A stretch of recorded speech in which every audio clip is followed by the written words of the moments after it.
Olá pessoal, tudo bem? Bem-vindos ao canal do Dr. Alisson Silva. Hoje eu vou falar sobre um tema bastante interessante. Vamos falar sobre diabetes mellitus. Nosso intuito aqui não é esgotar o assunto, mas sim alertar os colegas médicos, alertar os nutricionistas, alertar a população sobre essa doença terrível que é o diabetes mellitus. E nós precisamos dar um olhar com mais atenção a esta doença, tá bom? Vamos lá falar um pouquinho sobre diabetes mellitus.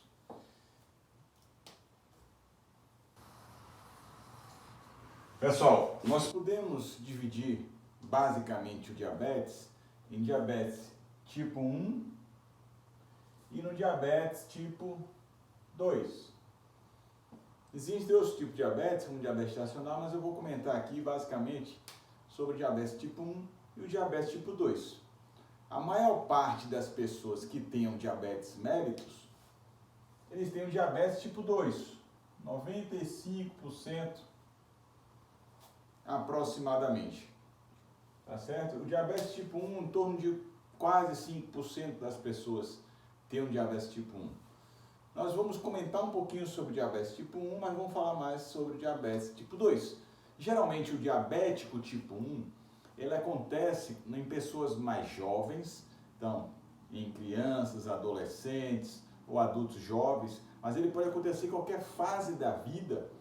Então, adultos, 30, 40 anos, pode apresentar o primeiro quadro dele, inclusive com um quadro mais grave, chamado de cetoacidose diabética.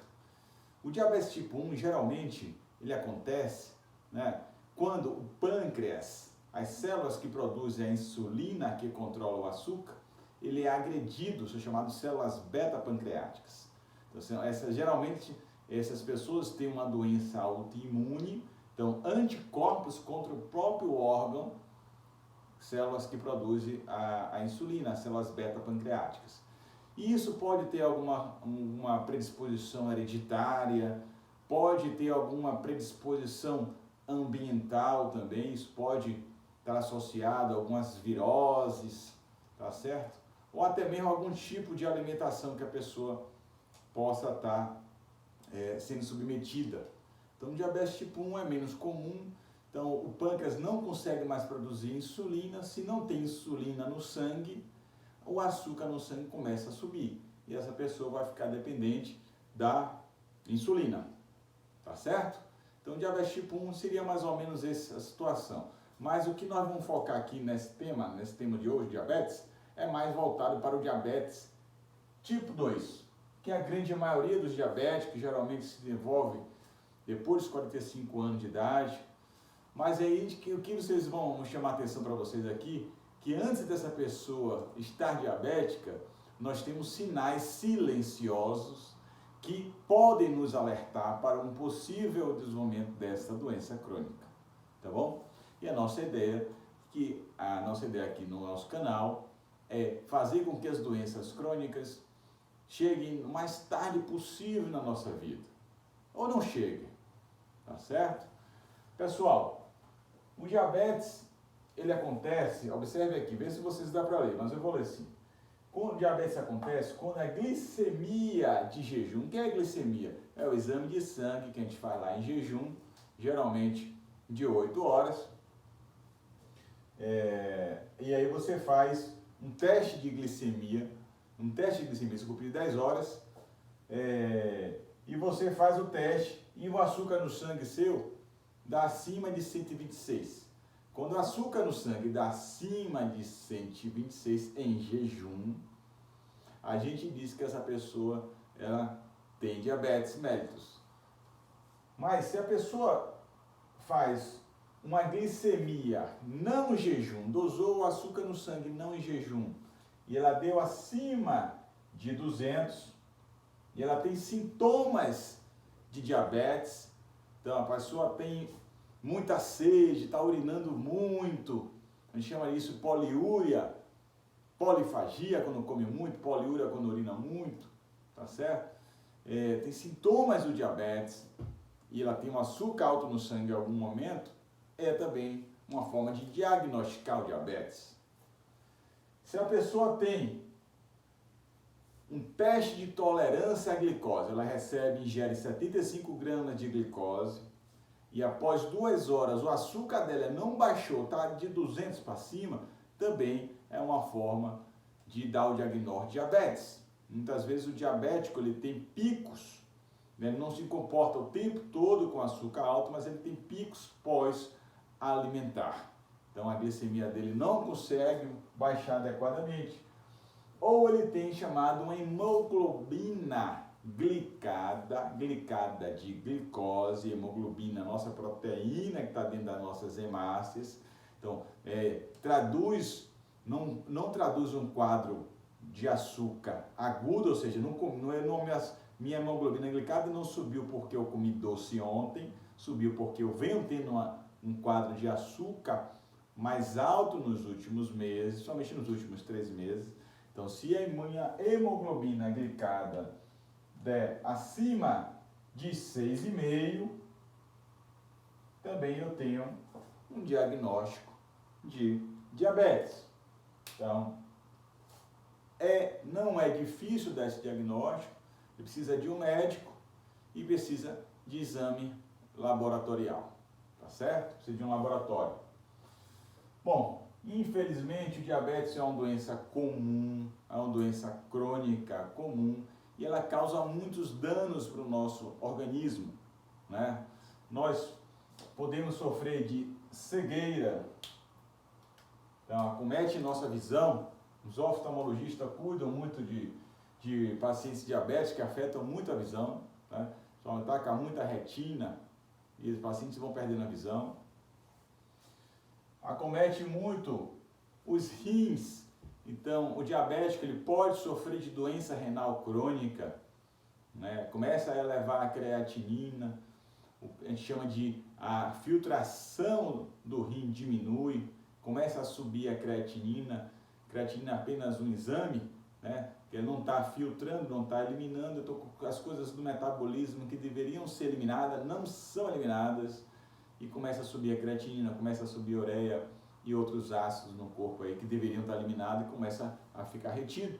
E às vezes as pessoas precisam de hemodiálise e muitos deles caminham para a necessidade de transplante de rim. Doenças cardiovasculares. Então, doenças cardiovasculares. Tá certo? Quando a gente fala de cardio, pensamos aqui no nosso coração, a doença arterial coronariana, a arteriosclerose a coronária, que é a causadora do infarto agudo do miocárdio, tá certo? Que é uma doença que mais mata no mundo, que é a doença arterial coronariana, cardiovascular. A doença arterial coronariana é o carro-chefe, tá certo? A cardiovascular, mas também uma doença neurovascular, que é chamada doença de Alzheimer. A doença de Alzheimer, alguns experts chamam ela de diabetes tipo 3, porque também existe uma resistência à insulina no cérebro, tá certo? Isso dificulta a eliminação de substâncias tóxicas que deveriam ser eliminadas no cérebro, como a proteína beta-amiloide. Ela acumula, começa a causar dano nos neurônios e tem uma lesão grande na região do hipocampo, dando quadro de demência do Alzheimer. Bom, nosso fígado também pode ser um local de lesão do diabetes. Então o fígado é muito sobrecarregado, tá certo? Do açúcar e das gorduras por conta do diabetes, que isso acontece lá dentro, tá certo? Os nervos também sofrem dano. Então, você tem muito açúcar no sangue, esse açúcar ele vai grudar em proteínas, essas proteínas vão danificar estruturas dos órgãos, incluindo os nervos. Então, as pessoas com diabetes começam a ter a polineuropatia, então problemas no sistema nervoso, começa a ter dificuldade, formigamentos, alterações de sensibilidade, a pessoa pisa em algo que poderia estar danificando o pé e não sente, né? E começam a ter feridas, muitas vezes ela não sente nada, e essas feridas podem começar a aparecer e piorar. Então, geralmente elas sofrem de dor crônica, e essa circulação, então você tem a lesão vascular, e você tem a lesão do sistema nervoso chamada neurovascular. Isso leva a insuficiência vascular periférica, feridas, né? A circulação ruim, a sensibilidade ruim leva a feridas e, infelizmente, muitos pacientes com diabetes terminam não conseguindo cicatrizar essas feridas e necessitam muitas vezes de amputações, né? Retirada, né? São mutilações necessárias muitas vezes e não são poucas.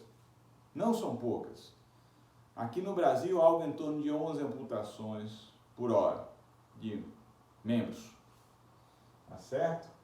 Então, pessoal, uma pessoa com diabetes tipo 2, infelizmente, ela tem uma expectativa de vida de menos 10 anos do que a expectativa de vida média, tá certo? Ela vai viver menos. Então, se você não tiver cuidado com a alimentação, com exercício, não vai no médico, não avalia essa parte toda preventiva, não faz pré-preventiva, você pode, né, ter uma evolução desfavorável, infelizmente, e apresentar um diabetes. E isso diminui a expectativa de vida e qualidade de vida. Nos Estados Unidos, morre pelo diabetes ou suas doenças relacionadas ao diabetes, uma pessoa a cada 7 segundos. Então, a cada 7 segundos morre uma pessoa por conta de diabetes. Isso nos Estados Unidos, e aqui no Brasil não é muito diferente. Tá certo? Então, vocês já entenderam um pouquinho que o diabetes é causado, o tipo 2, pela elevação do açúcar, da glicose, da glicemia. Vocês viram como é que funciona essa questão aí do exame de sangue que o médico vai precisar fazer para poder dar o diagnóstico, tá certo? Mas vamos entender um pouquinho por que isso acontece no diabetes tipo 2. Vocês ouviram eu falando que o tipo 1 acontece porque o pâncreas não fabrica mais a insulina. Se não fabrica mais a insulina, não tem como o açúcar entrar na célula, e o açúcar vai ficar no sangue. Não tem como entrar na célula, vai ficar lá no sangue, circulando em níveis mais altos, tá certo? Porque o pâncreas, infelizmente, ele foi destruído pelo próprio sistema imune nosso, né? A doença autoimune, e infelizmente ele não tem mais reserva e a pessoa tem que fazer uso de insulina. Já no tipo 2, não é problema, não é o pâncreas que está sem conseguir produzir a insulina. Observe aqui o seguinte, pessoal, veja se vocês conseguem me acompanhar aqui. Tá, vamos olhar o desenho. Então lá, você está aqui no sangue, você tem um açúcar no sangue, que é a glicose. Essa glicose precisa entrar dentro da célula. Isso aqui é uma célula. Tá certo? E o açúcar que entrar na célula, porque o açúcar é um combustível para o nosso corpo, tá certo? Precisa entrar na célula, não adianta ele ficar lá no sangue circulando. Só que para ele entrar na célula, tem que passar por uma portinha chamada GLUT4, tá certo? Isso está lá, ela precisa entrar no fígado, precisa entrar na gordura, precisa entrar no músculo. E essa portinha, geralmente, ela fica fechada. E sabe quem é que abre essa portinha? É a insulina. Então, a insulina é essa verdinha aqui, ó. A insulina é essa verdinha aqui. Então, isso aqui é a insulina. A insulina, ela vai se ligar na célula a uma chamada receptor de insulina, que é esse aqui.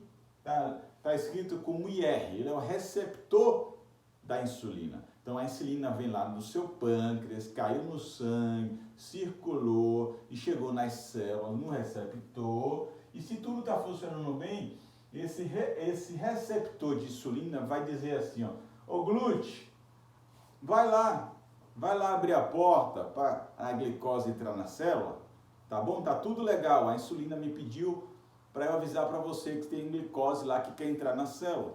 Aí vem aqui a glicose, consegue entrar na célula porque o GLUT foi lá abrir a porta. O GLUT foi lá e abriu a porta. Aí a glicose vem e entra na célula. Beleza. E aí sua glicose não vai subir, a glicose da pessoa não vai subir, porque o mecanismo está funcionando adequadamente. Agora, se a pessoa desenvolve a chamada resistência à insulina, E um dos principais problemas hoje é a inflamação, a pessoa que está inflamada. Por isso que a pessoa que está com sobrepeso, eu sempre falo aqui, sobrepeso, obesidade é uma doença inflamatória, tá certo? É uma doença crônica inflamatória e ela predispõe a síndromes metabólicas, incluindo também aí o diabetes, tá certo? Síndrome metabólica não é uma doença, é uma síndrome, e o diabetes é uma doença, mas eles têm uma fisiopatologia muito parecida, tá certo? Que é a resistência à insulina. O que acontece? O pâncreas manda a insulina, pessoal, só que a insulina chega aqui no seu receptor e esse receptor, ele não funciona bem. Aí a gente chama de resistência à insulina. O receptor não funciona bem, ele está inflamado. A célula está inflamada. A célula está cheia de substâncias inflamatórias ou está cheia de gordura também, tá certo? Isso provoca um problema no nosso organismo porque o receptor de insulina não vai falar, glúten, vai lá abrir a porta para o açúcar entrar. Não vai falar. O glúten não vai abrir a porta, ele vai ficar aqui no meio da célula. Observe. Vai ficar aqui no meio da célula e o açúcar no sangue vai acontecer o quê? Vai subir. O açúcar no sangue vai subir. Isso é resistência à insulina de forma simplificada. Certo? É sim, de forma simplificada. Então, a pessoa que está com sobrepeso, a pessoa que está obesa, ou uma pessoa que está inflamada por algum motivo, ela pode desenvolver uma resistência na receptor da insulina. Você pode, seu pâncreas já está bom, seu pâncreas vai trabalhar cada vez mais, vai ter que produzir mais insulina, mais insulina, mais insulina. Então, você tem lá um exame de sangue que a gente consegue avaliar aí, tá certo? Tanto a resistência à insulina quanto a quantidade de células que estão trabalhando no seu pâncreas. É o chamado o indicador OMA, tá certo? O indicador OMA, o exame de sangue, que a gente consegue avaliar a resistência à insulina e como o seu pâncreas está trabalhando, se está trabalhando demais, se está muito acentuado esse trabalho do pâncreas, uma sobrecarga. Então, geralmente o diabético por 2, ele está com o pâncreas sobrecarregado, produzindo muita insulina, cada vez mais insulina, para conseguir manter o açúcar no sangue em níveis normais. Quais são os níveis normais de açúcar no sangue na glicemia de jejum? Aqui é jejum, ó. Os níveis normais está entre 70 a 99. Se a pessoa tiver abaixo de 70, o exame, a pessoa tiver com 60, ele tem uma hipoglicemia. Aí ele geralmente vai se sentir mal, ele vai ter uns tremores, vai ter calafrios, vai suar frio. É hipoglicemia, tá certo? E se a pessoa estiver acima de 100 para cima, isso também não é normal. Aí ele vai estar ou pré-diabético ou vai estar diabético. Tá certo? Nós já vimos que o diabético ele tem que estar acima de 126 para cima. Então, consequentemente, nós temos uma janela aí, que é de 100 a 125, que seria o pré-diabético. Se você fez sua glicemia de jejum, deu 115, 120, 122, 123 ou até 124, o médico vai avaliar você e provavelmente ele vai dar o diagnóstico de pré-diabetes. Tá certo? Bom, antes de eu falar para vocês desses númerozinhos aqui, que são a nossa meta, tá certo? Eu queria falar um pouquinho sobre a glicação. Então, o açúcar, aqui, ó, a glicose que está circulando, ela vai se ligar na hemoglobina, formando a hemoglobina glicada, tá certo? Hemoglobina glicada. Então é normal termos uma quantidade de açúcar no nosso sangue, que ela vai glicar algumas proteínas, mas quando a pessoa começa a ter muito açúcar no sangue, isso vai começar a aumentar essa glicação. É isso que eu vou falar aqui agora. Glicação vai aumentar. Quando você glica demais, você forma produtos finais da glicação avançada, os chamados EIGs, que é em inglês, Advanced Glycation End. Então, produtos finais de glicação, tá certo? E esses produtos finais de glicação, eles danificam as nossas células, os nossos órgãos, tá certo? E isso vai adoecer, por exemplo, o nosso sistema cardiovascular, o nosso fígado, o nosso rim. Então, quanto mais eixes, mais rápido você está envelhecendo, mais rápido você está adoecendo. Então, uma pessoa diabética é uma pessoa que tem muito eixes, tem muita glicação, tá certo? Vamos lá entender. Você pegou, vamos falar agora sobre alimentação. Você pegou uma batata inglesa e fritou. Você colocou a batata numa alta temperatura em um óleo. Quando você fez isso, você formou lá na batata frita os eixes. E você vai comer aquela batata frita, vai absorver os eixes e você vai envelhecer mais rápido. Você vai acelerar a sua agressão aos seus órgãos, às suas células. Então, uma pessoa que come alimentos, os carboidratos, que são fritos, né, ou então submetidos a altas temperaturas, mas as carnes também podem apresentar esse tipo de problema. Então, churrasco, quem gosta daquela carninha crostinha preta em cima, então, infelizmente, você vai estar ingerindo muitos eixes. Esses eixes danificam as células. Danificam as células e você vai envelhecer mais rápido. Envelhecer mais rápido quer dizer que a doença vai chegar antes da hora, vai chegar um infarto e vai chegar um câncer. Eu vou entrar no câncer agora que eu vou falar do estresse oxidativo.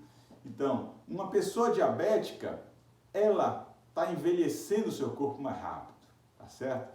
Ela está fazendo uma glicação, é como se ela estivesse se cozinhando. É como se ela estivesse colocando o seu corpo como se ela fosse uma batata inglesa numa panela frita com óleo. É mais ou menos como funciona o metabolismo de um diabético. É como se fosse uma batata inglesa numa panela fritando em óleo. Ela está fazendo produtos finais de glicação. Produtos finais de glicação. O diabético, ele faz isso. Existem estudos mostrando isso. Mostrando que quanto mais eixos você tem no corpo, mais dano celular você vai ter.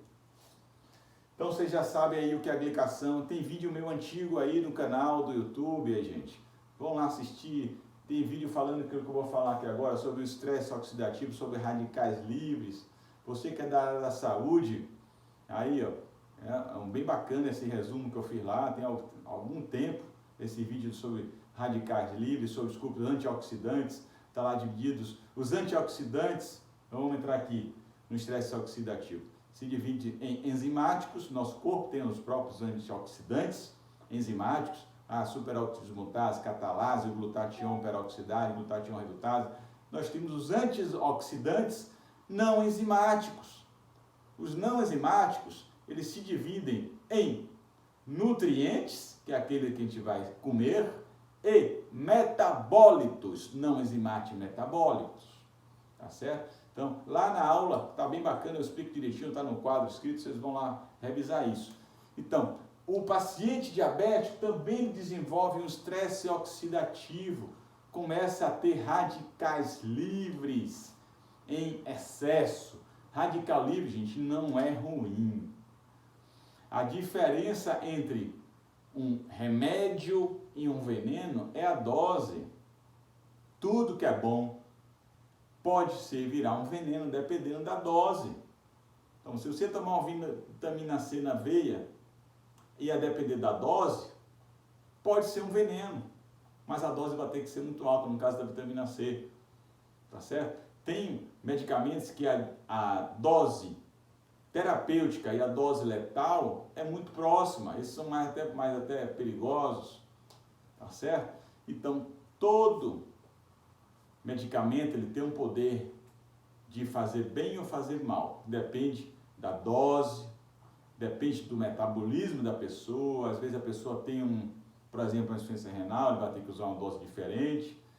Então, a gente que é intensivista, que trabalha na UTI, atende muitos pacientes que fazem insuficiência renal aguda, a gente sempre usa esse cálculo do rim para poder ajustar a dose que a pessoa vai tomar os medicamentos, e também não tem medicamentos para não danificar a pessoa, porque um dos princípios da prática médica é não causar dano no próximo. Então, meus amigos, o estresse oxidativo acontece quando a gente tem um excesso de radicais livres ou espécies reativas de oxigênio em comparação com o outro lado da balança, que são os antioxidantes, que vocês viram aí que pode ser naturais do corpo ou aqueles que vêm da comida, como a vitamina A é um antioxidante, como a vitamina E, tá certo? Como a vitamina C, tá bom? Os beta-carotenoides. Então, quando há esse desbalanço, o organismo começa a ter dano, a célula começa a ter dano. E aí, o que acontece? Aqui, meus amigos, é o seguinte, ó, isso aqui vai lesar, ó, só voltando aqui, a glicação. Então, os produtos finais de glicação, o açúcar vai grudar, olha, que vocês não queriam ouvir aí, o açúcar vai grudar onde? No colágeno. Vai grudar na elastina. Então a pessoa vai envelhecer. A pele de um diabético é uma pele envelhecida. Ela não tem elasticidade. Perde a elastina. A elastina está cheia de açúcar. E ela está neutralizada, não exerce mais a mesma função. O colágeno que está lá, que dá o arcabouço da matriz, né, do tecidual, ele está danificado. Isso não acontece só na pele, nos outros órgãos também. Tá bom? E isso danifica, ó, o DNA. O DNA é danificado, daí vem o risco de mutação. Mutação, vem o risco de câncer. Então, existe uma associação. Quem é diabético tem o maior risco de ter câncer, pessoal. Eu já falei isso aqui. Está aí no canal todo meu. Se você for assistir, você vai ver isso. Então, diabético tem mais risco de câncer. A pessoa que está acima do peso tem maior risco de câncer. Porque ele está com o organismo metabolicamente em desequilíbrio. Tá certo? Esses metabólicos estão descompensados. Essas pessoas têm deficiências de vitaminas, de minerais. Então a tiamina também é um problema. Se a pessoa diabética precisa avaliar o nível da tiamina, que é a vitamina B1. Existe na nutrologia, na nutrição, coisa que você pode fazer para minimizar, tanto na pessoa que está se auto-fritando, que o diabetes é como se estivesse se fritando, certo? Você pode fazer uso de determinadas substâncias que vão proteger, que estão na comida que vão proteger isso, tá certo? E uma dieta bem interessante é a dieta do Mediterrâneo, que é uma dieta que ela é protetora para o sistema cardiovascular. Geralmente ela tem um índice glicêmico mais baixo, tem sementes, nozes, azeite de oliva. Eu só não gosto muito do vinho lá, tá certo? Eu não consigo visualizar o vinho como algo bom para a saúde. A não ser que você tome ele de manhã ou no início da tarde. Porque se você fizer uso de bebida alcoólica à noite, ele vai interferir na qualidade do seu sono, tá certo? Na arquitetura do sono, tá? No hipnograma, lembra de Hipnos? Olha lá na aula do sono. Hipnos, o deus grego do sono. De dia homem, de noite pássaro. Vamos assistir lá sobre sono, que eu falo sobre o Hipnos, o deus grego do sono. Então, nós infelizmente precisamos nos atentar para a nossa alimentação. Não, infelizmente não, você não tem mais cuidado. Com o tempo você vai começar a gostar de se alimentar de forma saudável, eu tenho certeza disso. Quem gostou de se alimentar de forma saudável, você está ingerindo algo que vai fazer você render mais. Se você tivesse um cavalo de corrida de $1 milhão, se o cavalo custou para você $1 milhão, você vai dar para ele comer uma raçãozinha barata, vai pegar o resto da comida que sobrou do almoço para ele comer, ou vai dar a melhor ração para esse cavalo conseguir ganhar as corridas? Você vai dar a melhor ração para o cavalo, não tenha dúvida. E para você, você dá a melhor ração ou você não vale nada? Vamos refletir, estamos aqui para isso. Meus amigos, minha recomendação é que o seu açúcar em jejum não passe de 85, certo? O açúcar de jejum, o normal é até 99, mas quando ele começa a passar de 85, tem pelo menos 4 a 5 estudos que mostram que começa a danificar a sua célula, a sua proteína, a sua gordura, o seu DNA, certo? Começa a danificar, então, se o meu exame de glicemia de jejum está abaixo de 85, essa é uma meta.